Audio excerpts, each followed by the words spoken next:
ಈಗ ಬಿಡದಿ ಟೌನ್ಶಿಪ್ ಬಗ್ಗೆ JDS ಅವರು ಕುಮಾರಸ್ವಾಮಿ ಅವರು ಮೊದಲಿಂದಲೂ ಮಾತಾಡ್ತಾ ಇದ್ರು. ಇತ್ತೀಚೆಗೆ ಬಿಜೆಪಿಯವರು ಸೇರ್ಕೊಂಡಿದ್ದಾರೆ. ಬಿಜೆಪಿಯವರು JDS ಅವರು ಹಿಂದೆ ಸಮ್ಮಿಶ್ರ ಸರ್ಕಾರ ಇತ್ತು. ನಿಮಗೆ ಕ್ಲೀನಾಗಿ ಪಾಯಿಂಟ್ ಬೈ ಪಾಯಿಂಟ್ ಹೇಳ್ಬಿಡ್ತೀನಿ. 2006ರಲ್ಲಿ ಯೋಜನೆಗೆ ಚಾಲನೆ ಕೊಟ್ಟವ್ರು ಯಾರು? JDS BJP ಸಮ್ಮಿಶ್ರ ಸರ್ಕಾರ ಇತ್ತು.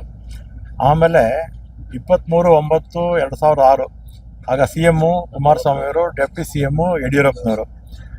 ಆಮೇಲೆ 5 ಸಮಗ್ರ ಟೌನ್ಶಿಪ್ಗಳ ಅಭಿವೃದ್ಧಿಗೆ ತೀರ್ಮಾನ ತಗೊಂಡಿದ್ರು ಕ್ಯಾಬಿನೆಟ್ಟಲ್ಲಿ. ಆಮೇಲೆ 18/10/2006 ಅಧಿಕೃತ ಸೂಚನೆ ಹೊರಡಿಸಿದ್ರು. ಆಮೇಲೆ 10/6/2007 ಬಿಡದಿ ಟೌನ್ಶಿಪ್ ವ್ಯಾಪ್ತಿಯನ್ನು ಮತ್ತಷ್ಟು ವಿಸ್ತರಿಸಲಾಯಿತು. ಈ ಅವಧಿಯಲ್ಲಿ ಅಶೋಕ್ ಅವರು, ಈಗ ಅಪೋಸಿಷನ್ ಲೀಡರ್ ಇದ್ದಾರಲ್ಲ, ಅವರು ಸಚಿವರಾಗಿದ್ದರು. ಯಾಕಂದ್ರೆ ನೆನ್ನೆ ಅವರು ಹೋಗಿದ್ದರು.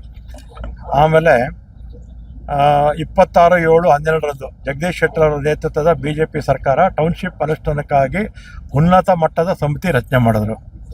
ಆಮೇಲೆ 18/5/20 BJP ಸರ್ಕಾರದ ಅವಧಿಯಲ್ಲಿ ಸುಮಾರು 9,000 ಎಕರೆ ಪ್ರದೇಶದಲ್ಲಿ ಸಮಗ್ರ ಟೌನ್ಶಿಪ್ ಅಭಿವೃದ್ಧಿಪಡಿಸುವ ಬಗ್ಗೆ ನಡೆಸಿ ನಿರ್ಧಾರ ಕೈಗೊಳ್ಳಲಾಯಿತು. ಆಗಲೂ ಈಗ ವಿಪಕ್ಷ ನಾಯಕರು ಸಚಿವರಾಗಿದ್ದರು. 4/3/22 ಬಜೆಟ್ನಲ್ಲಿ ಬಸವರಾಜ ಬೊಮ್ಮಾಯಿ ಅವರು ಬಜೆಟಲ್ಲೇ ಇಂಟಿಗ್ರೇಟೆಡ್ ಟೌನ್ಶಿಪ್ ಅಭಿವೃದ್ಧಿಯನ್ನು ಘೋಷಣೆ ಮಾಡಿದರು ಬೊಮ್ಮಾಯಿ ಅವರು. ಆಮೇಲೆ ಇಷ್ಟೆಲ್ಲ ಕೂಡ ಆಮೇಲೆ 13/5/22 BJP ಸರ್ಕಾರವೇ ಅನುಷ್ಠಾನಕ್ಕಾಗಿ ಮತ್ತೊಂದು ಉನ್ನತ ಮಟ್ಟದ ಸಮಿತಿಯನ್ನು ರಚಿಸಿತು. ಆಗ ಅಶ್ವಥ್ ನಾರಾಯಣ ಅವರು ಅಲ್ಲಿ ಇದೆಲ್ಲ ತೀರ್ಮಾನ ತಗೊಂಡಿದ್ದು BJP ಅವರ ಕಾಲದಲ್ಲೇ ಸುಮಾರು 9 ವರ್ಷಗಳ ಕಾಲ. ಒಂದ್ ನಿಮಿಷ ಈಗ ಅದೇ ಫಸ್ಟ್ 20 ತಿಂಗಳು ಸಮ್ಮಿಶ್ರ ಸರ್ಕಾರ, ಆಮೇಲೆ 2008ರಿಂದ 13 BJP ಸರ್ಕಾರ, 3 ಜನ ಚೀಫ್ ಮಿನಿಸ್ಟರ್ಗಳು. ಆಮೇಲೆ 19ರಿಂದ 23ವರೆಗೂ 2 ಚೀಫ್ ಮಿನಿಸ್ಟರ್ಗಳು BJP ಅವರೇ. ಅಂದರೆ 9 ವರ್ಷ ಪ್ಲಸ್ ಸಮ್ಮಿಶ್ರ ಸರ್ಕಾರ 20 ತಿಂಗಳು. ಇವರು ಇದೆಲ್ಲ ತೀರ್ಮಾನಗಳು ತಗೊಂಡಿದ್ದಾರೆ. ಸರ್, ಈಗ ಅದರಲ್ಲಿ ಪ್ರಭಾವಿ ರಾಜಕಾರಣಿಗಳು ಜಮೀನು ಏನಾರು ಅದಾವೆ? ಅಲ್ಲ, ಒಂದ್ ನಿಮಿಷ. ಇಷ್ಟೆಲ್ಲ ಅವ್ರು ತೀರ್ಮಾನ ತಗೊಂಡು ಈಗ ಯಾಕೆ ವಿರೋಧ ಮಾಡ್ತಾರೆ ನನ್ಗಂತೂ ಅರ್ಥ ಆಗ್ಲಿಲ್ಲ. ಆಮೇಲೆ ಈಗ ನಾಳೆ ಇದು ನಮ್ಮ BJP ಸರ್ಕಾರ ಬಂದರೆ ರದ್ದು ಮಾಡ್ತೀವಿ ಅಂತ ಹೇಳ್ತಾರೆ. ನೀವು ನಮ್ಮ ಮನೆ 4 ವರ್ಷ ಇದ್ರಿ, 19ರಿಂದ 23ವರೆಗೂ. ಆಮೇಲೆ 2008ರಿಂದ 13ವರೆಗೂ ನಿಮ್ದೇ ಸರ್ಕಾರ ಇತ್ತು. ಯಾಕೆ ನೀವು ರದ್ದು ಮಾಡಲಿಲ್ಲ? ಈಗ ಏನಾಗುತ್ತೆ, ಸುಮ್ಮನೆ ಅಧಿಕಾರದಲ್ಲಿ ಇದ್ದಾಗ ಒಂದ್ ಮಾತು, ಅಧಿಕಾರದಲ್ಲಿ ಇಲ್ಲದೆ ಇದ್ದಾಗ ಒಂದ್ ಮಾತು. ನೀವು ತೀರ್ಮಾನ ಮಾಡಿ.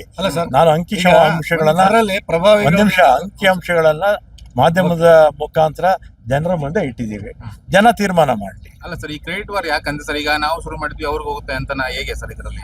ನೀವು ಅವ್ರನ್ನೇ ಕೇಳಿ ಸರ್. ಈಗ ಅದರಲ್ಲಿ ಅವ್ರನ್ನ ಕೇಳ್ಬೇಕು. ಪಕ್ಷದವ್ರು ನೀವು ಹೇಳಿ ಸರ್. ಈಗ ನಾನು ಇಷ್ಟೊತ್ತು ಹೇಳಿದಲ್ಲ, ಅಂಕಿ ಯಾವ್ದು ಡೇಟ್ ವೈಸ್ ಹೇಳಿದ್ದೀನಿ, ಯಾರ್ಯಾರ ಕಾಲದಲ್ಲಿ ಏನೇನಾಯ್ತು ಅಂತ ಅಲ್ವಾ. ಇವರೆಲ್ಲ ಯಾಕೆ 9 ವರ್ಷ ಇದ್ರು BJP ಅಧಿಕಾರದಲ್ಲಿ, ರದ್ದು ಮಾಡ್ಬೋಯ್ತಲ್ಲ. ಸರ್, ಈಗ ನಿಖರ ಮಾಹಿತಿ ಗೊತ್ತಿಲ್ಲ ಅಂತೀರಾ? ಗೊತ್ತು. ವಿರೋಧ ಏನಕ್ಕೆ ಮಾಡ್ತಾರೆ ಸರ್? ವಿಪಕ್ಷದಲ್ಲಿದ್ದಾರೆ, ವಿರೋಧ ಮಾಡ್ಬೇಕು ಸರ್. ನಮ್ಮ ಪ್ರಶ್ನೆ ಉತ್ತರ ಬರಲಿಲ್ಲ. ಪ್ರಭಾವಿ ರಾಜಕಾರಣಿಗಳ ಲ್ಯಾಂಡ್ ಐತಾ ಅದರಲ್ಲಿ ಅಂತ ನನಗೆ ಮಾಹಿತಿ. ನಿನ್ನ ಫ್ಲೆಕ್ಸ್ ಹಾಕ್ಸಿರಿ ನೀವು, ಫ್ಲೆಕ್ಸ್ ಹಾಕ್ಸಿರಿ ಅಲ್ಲ? ಕುಮಾರಸ್ವಾಮಿ ಇದೆ, ನಾನು ನೋಡ್ಲಿಲ್ಲ ಅದನ್ನೆಲ್ಲ ಸರ್. ನಾನು ಪೇಪರ್ ಓದ್ತಾ ಸರ್. ಈಗ ಅಲ್ಲಿ ಬಹಳಷ್ಟು ವಿರೋಧ ಮಾಡ್ತಾ ಇದ್ದಾರೆ ಸರ್. ಅವಾಗ ಲ್ಯಾಂಡ್ ರೇಟ್ ಕಡಿಮೆ ಇತ್ತು. ಇವಾಗ 2 ಕೋಟಿ 2.5 ಕೋಟಿ ಈ ತರ ಕೊಡ್ತೀನಿ ಅಂತ ಹೇಳಿದ್ರೆ ಅದು ನಮ್ಗೆ ಬೇಡ ಅಂತ ಹೇಳ್ತಿದ್ದಾರೆ ಸರ್ ರೈತರು. ರೈತರನ್ನ ಹೇಗೆ ಕನ್ವಿನ್ಸ್ ಮಾಡ್ತಾರೆ? ಬೇರೆ ಯಾರು ಲ್ಯಾಂಡ್ ಅಕ್ವಿಷನ್ ಮಾಡ್ಕೊಡೋದು, ರೈತರು ಕೊಡೋದು ಬಿಡೋದು, ಆ ಪ್ರಶ್ನೆ ಬೇರೆ. ಆದ್ರೆ BJP ಅವರು ಎಡಬಿಡಂಗಿತನ ನಾನು ಹೇಳ್ತಾ ಇದ್ದೀನಿ ಸರ್. ಇಲ್ಲಿ ತದ್ವಿರುದ್ಧ ನಿಲುವುಗಳನ್ನ ತಗೊಳ್ತಾ ಇದಾರಲ್ಲ, ಅದನ್ನ ಜನ ಕೇಳೋಕೆ ಇಷ್ಟ.